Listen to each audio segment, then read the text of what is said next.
আমি গাড়ী চলাই গৈ থাকিলে আগফালে বেলেগ গাড়ী থাকিলে মেকুৰী যদি পাৰ হয় ঘপকে ব্ৰেক মাৰি গাড়ী ৰখাই দিয়ে।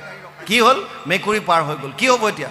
যাত্ৰা ভংগ। এনেকৈ কিবা পূৰণ চিন দিয়ে, থু থু থা থা, তথাপিও নাযায়, সাহ নকৰে, যাত্ৰা ভংগ। গ্লাছ খুলি আমাক ইংগিত কৰে আগবাঢ়ক। কি হ'ল? মেকুৰী পাৰ হ'ল। কি হ'ব এতিয়া? নাই, আমি যাব নোৱাৰিম, যাত্ৰা ভংগ। আৰু আমিবিলাক নে আপোনালোক পাৰিব? বুজি পাইছে নাই? গুৰুজনাই যদি এনেকুৱা হয় বুলি জানিলেহেঁতেন তেতিয়াহ'লে সেইটো নিলিখিলেহেঁতেন কুকুৰৰ শৃগালৰ গৰ্দৰ ভৰো আত্মাৰাম বুলি।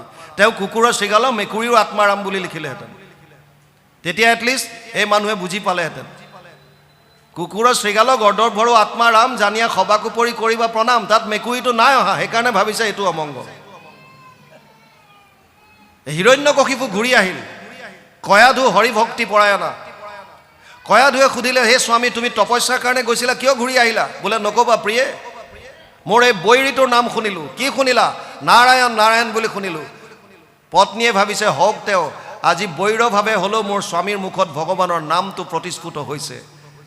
আপুনি বৈৰভাৱে হওক, দাস্যভাৱে হওক, সাক্ষ্যভাৱে হওক, বাৎসল্যভাৱে হওক বা মাধুৰ্যভাৱে হওক, যিয়ে ভাৱ নহওক কিয় কেৱল কৃষ্ণৰ লগত নিজক সম্পৰ্ক কৰক, সম্বন্ধ গোটাওক, লিংক কৰক কৃষ্ণৰ লগত। যি ভাৱে আনিছে বাৎসল্যভাৱে, আপুনি সৰু কৃষ্ণক ভাল পাইছে, মাকৰ দৰে মৰম কৰিছে, একো নাই, বাৎসল্য ভাৱ। কিন্তু আটাইতকৈ গুৰুজনাৰ মতে অমৰত্ববৰ লৈ আহিম এই বুলি দিন বাৰ চোৱালে। দিন বাৰ চোৱালে কোনদিনা গ'লে ভাল হ'ব।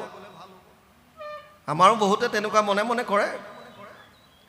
কিন্তু মাধৱ পুৰুষে ঘোষাত লিখিছে, সেহিকে দিনক ভাই দুৰ্দিন বুলিয়া মানি মেঘাচন্ন নহয় দুৰ্দিন, হৰি কথা অমৃতৰ সম্যক আলাপৰস যিটো দিন হয় অবিহীন। দিন সেইটোহে বেয়া যিদিন আপুনি কৃষ্ণৰ নাম লোৱা নাই। কৃষ্ণৰ নাম যদি লৈছে প্ৰত্যেকটো দিনেই ভাল, কোনো ইয়াত বেয়া বুলি কথাই নাই। কিন্তু হিৰণ্যকশিপুৱে চোৱা চিতা কৰিছে, নিৰ্দিষ্ট দিন উলিয়াইছে, যাম অমুক দিনা। দেৱতাসকলে গম পাই গ'ল আৰু তেওঁলোকে তেওঁলোকৰ গুৰু বৃহস্পতিৰ ওচৰত শৰণাপন্ন হ'ল। হে গুৰুদেৱ, এতিয়াই আমি হিৰণ্যকশিপুৰ ভয়ত স্বৰ্গ এৰি পলাই ফুৰিছোঁ, আৰু যদি অমৰত্ববৰ লৈ আহে চিৰদিনৰ কাৰণে স্বৰ্গ হাতৰ পৰা যাব। গতিকে কিবা অকণমান কৰক। বৃহস্পতিয়ে ক'লে, চেষ্টা কৰি চাম। আৰু তেওঁ এটা শুক চৰাই ৰূপ ধাৰণ কৰিলে। শুক পক্ষী মানে ভাটৌ। ভাটৌ চৰাই ৰূপ ধাৰণ কৰিলে। কোনে? বৃহস্পতিয়ে। যিটো পথত হিৰণ্যকশিপু তপস্যালৈ গৈছে নিৰ্দিষ্ট দিনত, এজোপা গছত পৰি আছে ভাটৌ চৰাইটো, বৃহস্পতি। আৰু হিৰণ্যকশিপু ওচৰ পোৱাৰ লগে লগে হিৰণ্যকশিপুৱে শুনাকৈ জোৰত জোৰতকৈ মাতিবলৈ ধৰিলে। কি বুলি? নাৰায়ণ নাৰায়ণ। হিৰণ্যকশিপুৱে ভাবিলে, ধাত তেৰি, মোৰ যাত্ৰা ভংগ। কিয়? শুভ কামত মই এই মোৰ পৰম শত্ৰুটোৰ নাম শুনিলোঁ। আমাৰো সমাজত বহুত চলে। ক'ৰবালৈ ওলাই গ'লে কোনোবাই খালী বাল্টি দেখিলে যাত্ৰা ভংগ বুলি কয়, পিছফালৰ পৰা মাতি দিলে যাত্ৰা ভংগ বুলি কয়। আমি গাড়ী চলাই গৈ থাকিলে আগফালে বেলেগ গাড়ী থাকিলে মেকুৰী যদি পাৰ হয় ঘপকে ব্ৰেক মাৰি গাড়ী ৰখাই দিয়ে। কি হ'ল? মেকুৰী পাৰ হৈ গ'ল। কি হ'ব এতিয়া? যাত্ৰা ভংগ। এনেকৈ কিবা পূৰণ চিন দিয়ে, থু থু থা থা, তথাপিও নাযায়, সাহ নকৰে, যাত্ৰা ভংগ। গ্লাছ খুলি আমাক ইংগিত কৰে আগবাঢ়ক। কি হ'ল? মেকুৰী পাৰ হ'ল। কি হ'ব এতিয়া? নাই, আমি যাব নোৱাৰিম, যাত্ৰা ভংগ। আৰু আমিবিলাক নে আপোনালোক পাৰিব? বুজি পাইছে নাই? গুৰুজনাই যদি এনেকুৱা হয় বুলি জানিলেহেঁতেন তেতিয়াহ'লে সেইটো নিলিখিলেহেঁতেন কুকুৰৰ শৃগালৰ গৰ্দৰ ভৰো আত্মাৰাম বুলি। তেওঁ কুকুৰৰ শৃগালৰ মেকুৰীও আত্মাৰাম বুলি লিখিলেহেঁতেন। তেতিয়া এটলিষ্ট এই মানুহে বুজি পালেহেঁতেন। কুকুৰৰ শৃগালৰ গৰ্দৰ ভৰো আত্মাৰাম জানিয়া সবাকোপৰি কৰিবা প্ৰণাম। তাত মেকুৰীটো নাই অহা, সেইকাৰণে ভাবিছে এইটো অমংগল। হিৰণ্যকশিপু ঘূৰি আহিল। কয়াধু হৰিভক্তি পৰায়ণা। কয়াধুৱে সুধিলে, হে স্বামী, তুমি তপস্যাৰ কাৰণে গৈছিলা, কিয় ঘূৰি আহিলা? বোলে নক'বা প্ৰিয়ে, মোৰ এই বৈৰীটোৰ নাম শুনিলোঁ। কি শুনিলা? নাৰায়ণ নাৰায়ণ বুলি শুনিলোঁ। পত্নীয়ে ভাবিছে, হওক তেওঁ, আজি বৈৰভাৱে হ'লেও মোৰ স্বামীৰ মুখত ভগৱানৰ নামটো প্ৰতিস্ফুট হৈছে। আপুনি বৈৰভাৱে হওক, দাস্যভাৱে হওক, সাক্ষ্যভাৱে হওক, বাৎসল্যভাৱে হওক বা মাধুৰ্যভাৱে হওক, যিয়ে ভাৱ নহওক কিয় কেৱল কৃষ্ণৰ লগত নিজক সম্পৰ্ক কৰক, সম্বন্ধ গোটাওক, লিংক কৰক কৃষ্ণৰ লগত। যি ভাৱে আনিছে বাৎসল্যভাৱে, আপুনি সৰু কৃষ্ণক ভাল পাইছে, মাকৰ দৰে মৰম কৰিছে, একো নাই, বাৎসল্য ভাৱ। কিন্তু আটাইতকৈ গুৰুজনাৰ মতে উত্তম হৈছে দাস্য ভাৱ। সেইকাৰণে আমাক দাস্য ভাৱৰ জ্ঞান দিয়ে যে তুমি দাস আৰু তেওঁৰ স্বামী। কিন্তু যি ভাৱতে নহওক কিয়, কয়াধুৱে দেখিলে যে মোৰ স্বামীৰ মুখত নাৰায়ণ নামটো প্ৰতিস্ফুট হৈছে।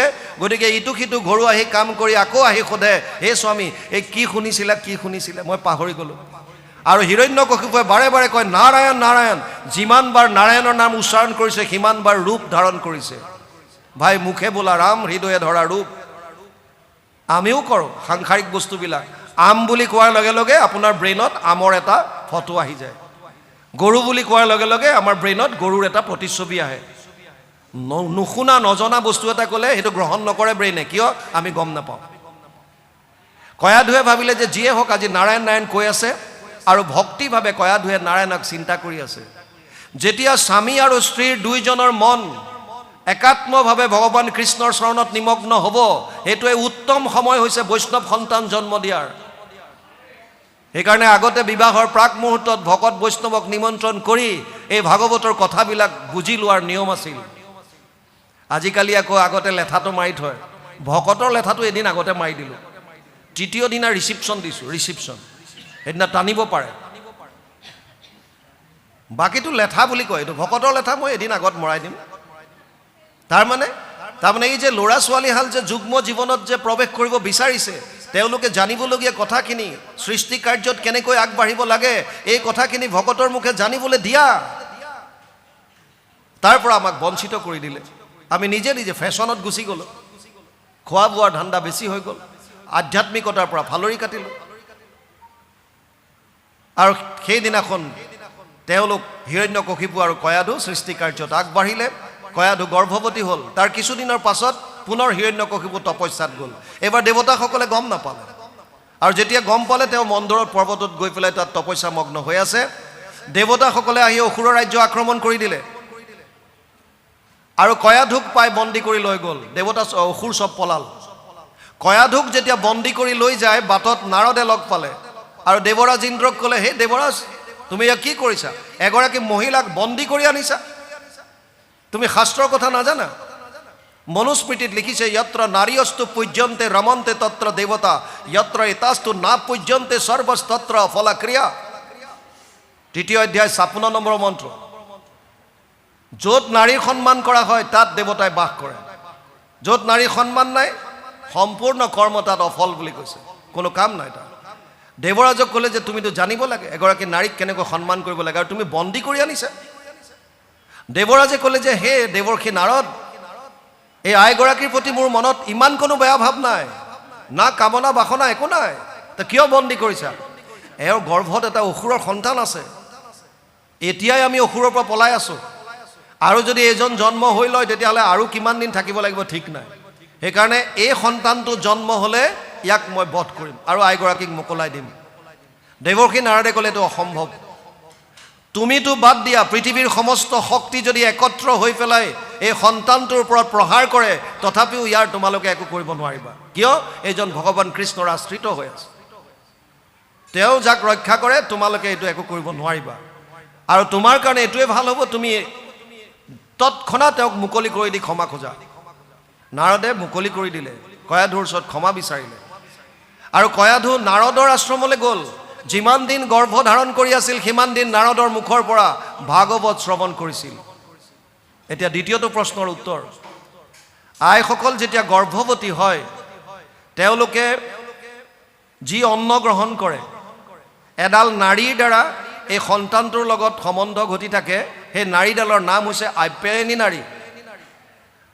গৰ্ভৱতী মহিলাগৰাকীয়ে যি অন্ন গ্ৰহণ কৰে তাৰ ৰস আপ্যায়নী নাৰীৰ দ্বাৰা গৈ এই শিশুটোৱে গ্ৰহণ কৰে, আৰু 5টা জ্ঞানেন্দ্ৰিয়ৰ দ্বাৰা শ্ৰোত্ৰ, শুনি, নেত্ৰ চাই, জিবা টেষ্ট লৈ পেলাই, বা স্পৰ্শ কৰি, চৰ্ম বা শব্দৰ দ্বাৰা, যেনেকৈ হওক শ্ৰোত্ৰ